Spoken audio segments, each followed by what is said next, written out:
जय श्री राम दोस्तों, आप देख रहे हैं YouTube चैनल ज्ञानी स्टार प्लस। तो दोस्तों, आप सभी का हार्दिक स्वागत और अभिनंदन।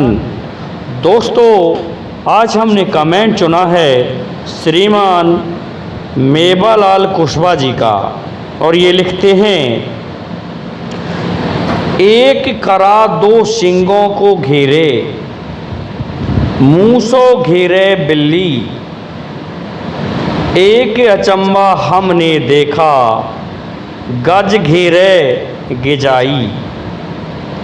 दोस्तों, ये कहते हैं कि ये बुंदेलखंडी कहावत है। दोस्तों, हम इनके इस कमेंट का उत्तर देते हैं। वैसे ये वास्तविक और सत्य कहावत है, ऐसा होते देखा है, लेकिन बुंदेलखंड के क्षेत्र के लिए ही ये कहावत क्यों प्रचलित है, आते हैं देखते हैं दोस्तों इसका उत्तर। इससे पहले जिन भाइयों ने अभी तक हमारे चैनल को सब्सक्राइब नहीं किया है, तो वे भाई हमारे चैनल को सब्सक्राइब कर दें। दोस्तों, हम इसका शाब्दिक अर्थ करते हैं तो एक खरा कह सकते हैं हम खौर्या को या लक्कड़बग्गा को। दो सिंगों को घेर सकता है एक लक्कड़बग्गा, जबकि वह उसकी शिकार होती है सिंह की। उल्टा समय देखिए दोस्तों, शाब्दिक अर्थों में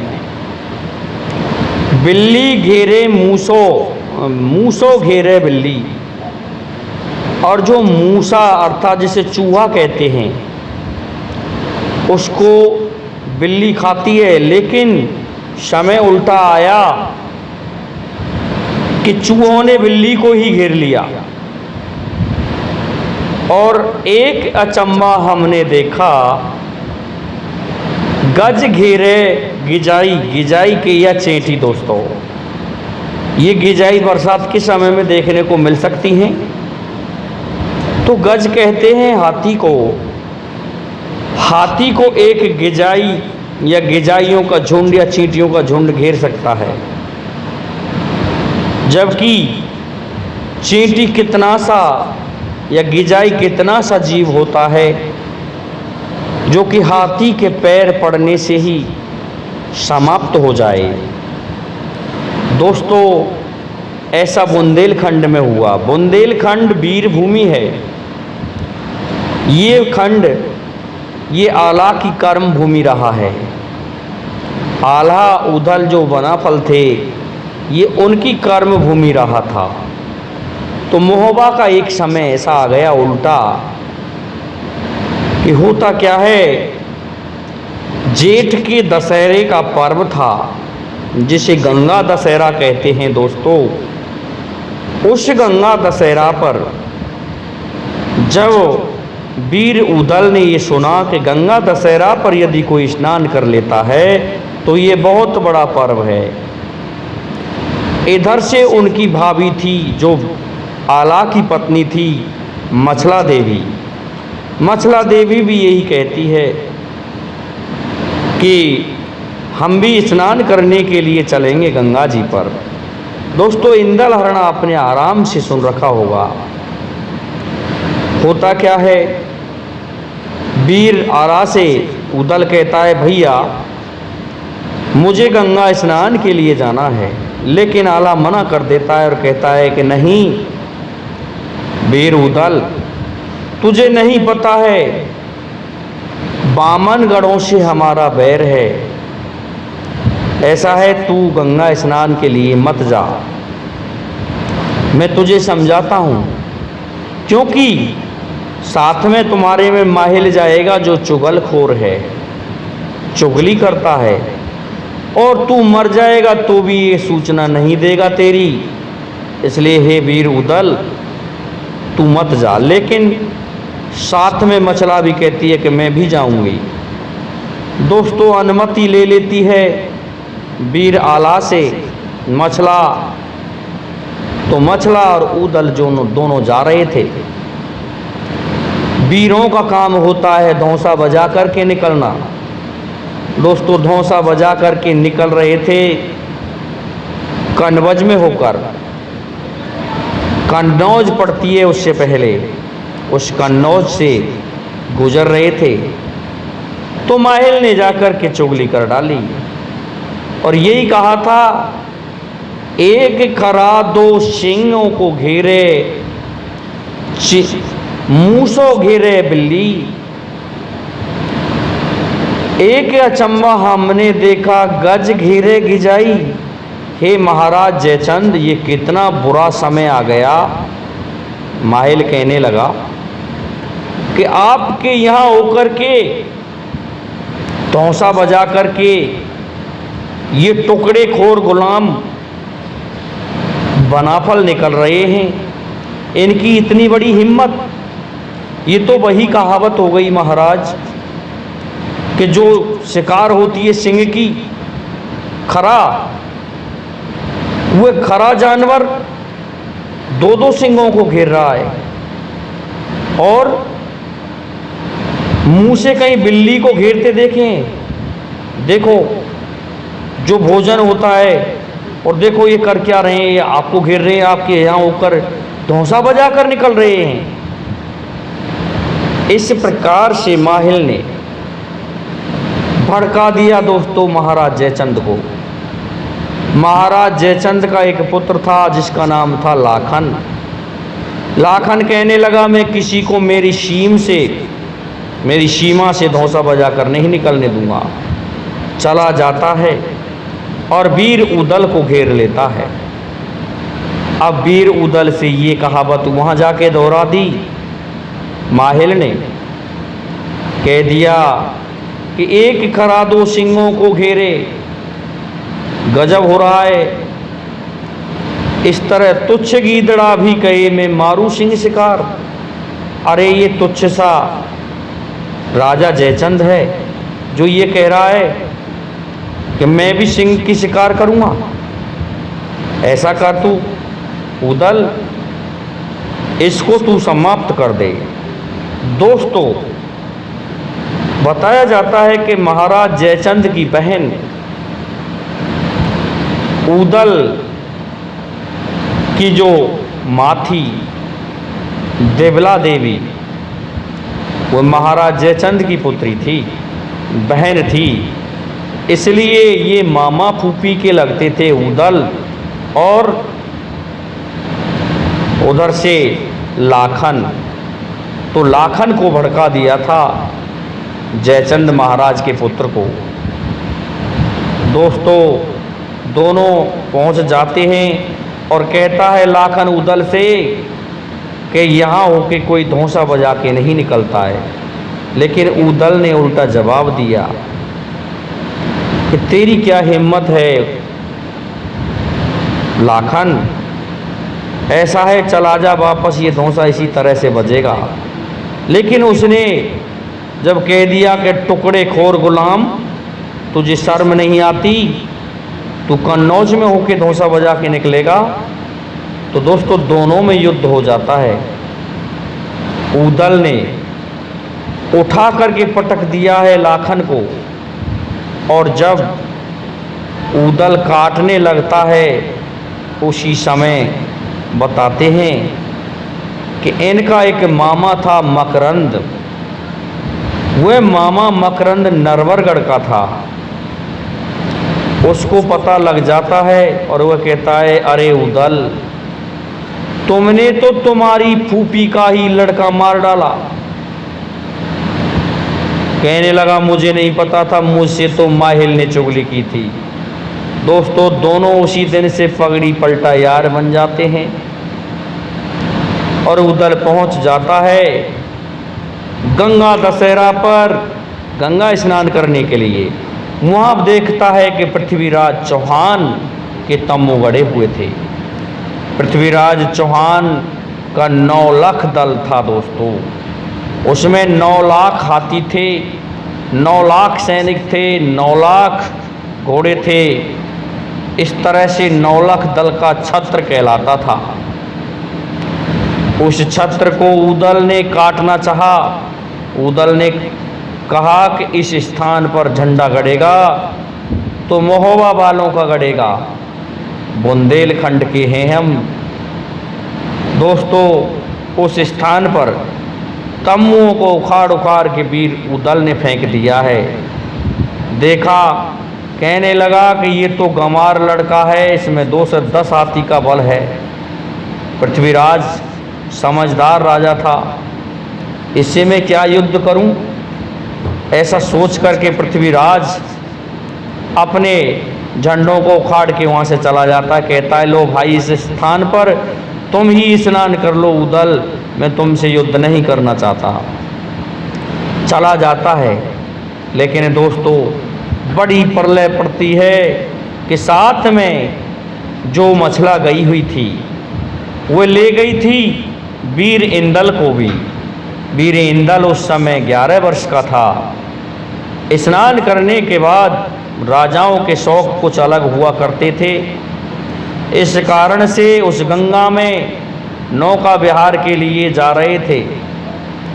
उदल की गोद में बैठा हुआ था वीर मलखान, मछला भाभी बैठी थी सामने।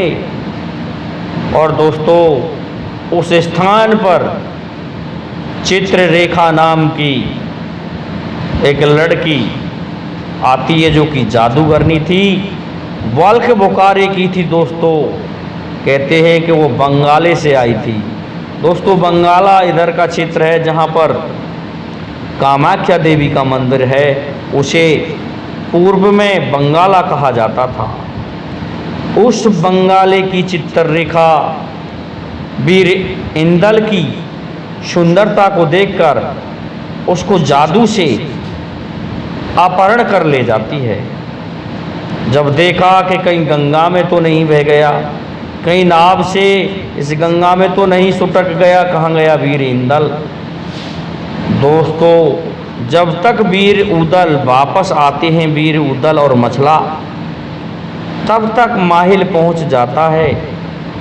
और माहिल ने जाकर के आला के कान भर दिए और कह दिया, वीर आला, तेरी रानी के संग में तेरा भाई सोया था, तुझे ये पता नहीं है, उन्होंने इंदल को काट करके गंगा में बहा दिया है, तेरा बीज वंश समाप्त कर दिया है।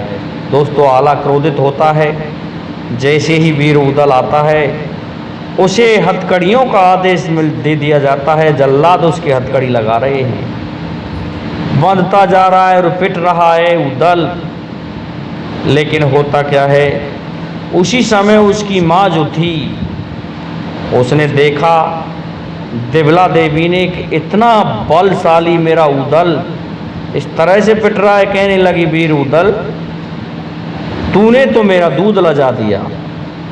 इतना कहा था उसकी माँ ने कि एक ही झटके में लोह के समस्त हथकड़ियों को तोड़ दिया वीर उदल ने। और वहाँ से चला जाता है।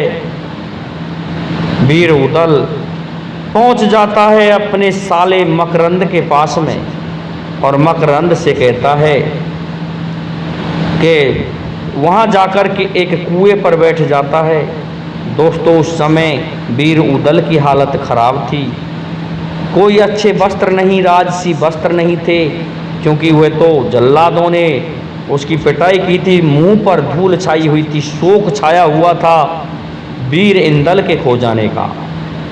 इस प्रकार से जब वीर इंदल के खोने का शोक था, कुएं पर बैठ जाता है वीर उदल और मालिन से कहता है कि ए मालिन, तुम मुझे पानी पिला दे।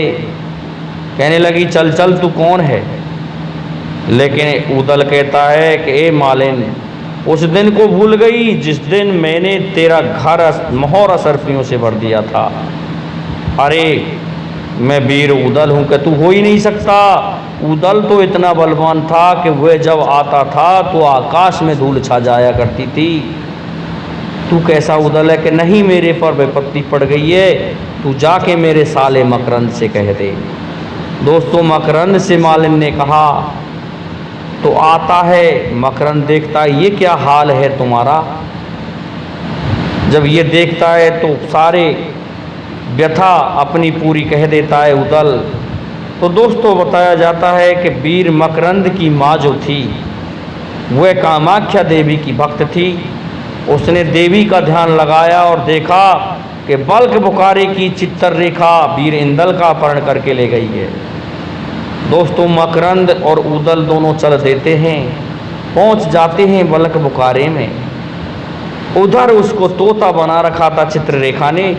चित्ररेखा कहती थी मुझसे शादी कर ले, लेकिन वीर इंदल क्या कहता था, तू पागल हो गई है, मैं तुझ जैसियों से विवाह करूँगा, मैं तुझसे विवाह नहीं कर सकता, ये हम क्षत्रियों का धर्म नहीं है।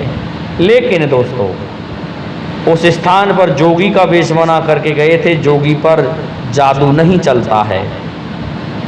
पहुंच जाते हैं, उन जोगियों की सुंदरता को देख करके चित्ररेखा कहने लगी कि ए तोते देख, तू कितना मूर्ख है, ये जोगी कितने मलूक हैं। कहने लगा वीरेंद्र, जोगी किसे बताते हैं ये मामा मकरंद, गुलगुलाब सा चेहरा खिला चाचा उदयचंद। अरे तुझे पता नहीं है मेरा मामा मकरंद है, जो कि नरवरगढ़ का राजा है, और ये मेरा चाचा उदयचंद है, उदल है। तो इनको जोगी बता रही है। दोस्तों, कहते हैं कि पर्दा कर लेती है चित्ररेखा शर्म के कारण, लेकिन वहाँ पर वायदा करती है कि मैं इनको छोड़ दूंगी, पर ऐसा है मुझसे विवाह करके ले जाना होगा आपको। दोस्तों, वचन दे आते हैं उदल और इंदल को ले आते हैं वापस महुआ में। लाने के पश्चात कह दिया उदल से, मकरंद को भेजा था कि तुम छोड़ के आओ और कह देना कि उदल तो तुमने मरवा दिया, ये तो तुम्हारा वीर पुत्र लो इंदल, और 6 महीने का मैं वायदा करके आया हूँ चित्ररेखा से, उसका विवाह करके लाना है तुम्हें इंदल से। और मेरा जीजा कहाँ है, उदल कहाँ मरवा दिया, मुझे उसे ला के दो। दोस्तों, वीर आला के पास जाके जब इस तरह से कहा मकरंद ने, तो अब आला रोने लगता है, कहता है मुझे बहुत बड़ी गलती हुई, लेकिन देखूंगा। दोस्तों, अब उसका विवाह करने का समय आ गया, तो लेके जा रहा है वीर आला फौज को। लेकिन जैसे ही मकरंद का गढ़ नरवरगढ़ आया, तो मकरंद ने क्या किया, जाता है अपनी फौज सजा के और आला पर से टटुआ टायर जो सामान था उसे लूट लाता है, और जैसे ही आला तलवार उठाता है उससे पहले भाग जाता है। कहने लगा गजब हो गया वीर उदल, होता तो ऐसा होता ही नहीं, अब हम बारात को आगे कैसे ले जाएं, ये तो सामान को लूटने लग गया। दोस्तों, फिर भी बलक बुखारे में पहुंचने की सोच रहा था, उससे पहले कह दिया कि ऐसा है इंदल ने कि हमारे चाचा हैं मलखान, जो कि सरसागढ़ में हैं, यदि वो आ जाएं तो ये शादी हो सकती है। दोस्तों, वीर आला ने मलखान के हाथ जोड़े लेकिन नहीं आया, तो वीर इंदल ने अपनी मोहर को उतार के उसके समक्ष रख दिया। इस कारण से वीर मलखान आ जाता है उसकी शादी में। वीर मलखान ने एक ही आदेश दिया था, ए मकरंद, तू टटुआ टायर लूट के ले गया था, मैं महोबे का मलखान हूँ, मेरी फौज के लिए कलेऊ भिजवा दे। दोस्तों, डर के कारण कलेऊ भिजवा दिया था। आगे की कथा हम कल के वीडियो में कहेंगे। तब तक के लिए जय हिंद, जय भारत, जय जय श्री राधे, जय जय श्री राम। मेवालाल जी, आपकी कहावत मैंने थोड़ी सी सुनाई है,